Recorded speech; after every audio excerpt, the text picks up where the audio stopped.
briefly, I'm going to explain the advantage to teaching your horse to ride one-handed. I believe two-handed is babysitting, one-handed is teaching your horse how to steer, to rate speed and go where you want him to go, to be willingly guided with no resistance and dictated to by you. So in order to get a horse one-handed, we're going to work off of the horse's neck, the outside of the horse's neck.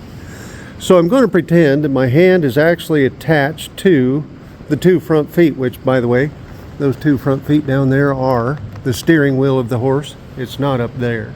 That's not the steering wheel. That is. So when you attach this hand to those two front feet, when it moves left, those two front feet, their job is to go get underneath that hand. If my hand moves to the right, those two front feet down there have to go get underneath my hand. So it's getting their neck broke.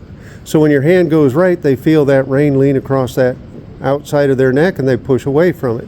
Your hand goes right, that right rein pushes against the neck. So anyway, it's getting them neck broke, but it's putting those two front feet in your hand.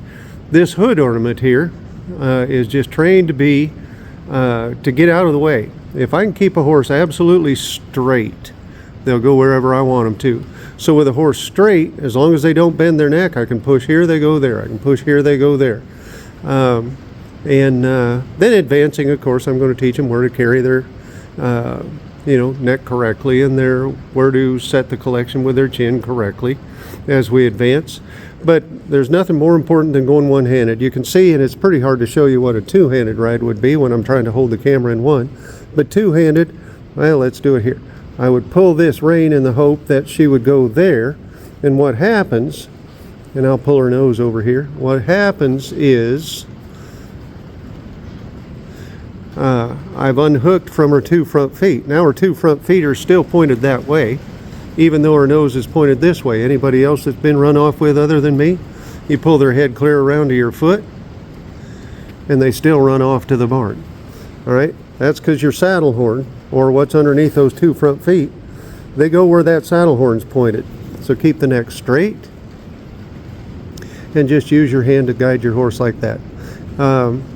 If they lean to the outside of a circle, pulling the inside rein won't help. You're just shoving the feet to the outside of that circle more. But if they're leaning to the outside of a circle, they're leaning toward that outside rein, push back with it, get them off that outside rein. If they're dropping to the inside, trying to cut the circle off, if I was on a right circle, well, now this rein becomes the one, the inside rein becomes the one they're pushing against.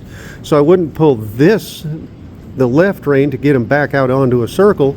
They're leaning toward the inside rein. Now the inside rein becomes the rein they're leaning on, so you push back with that and stand them back up.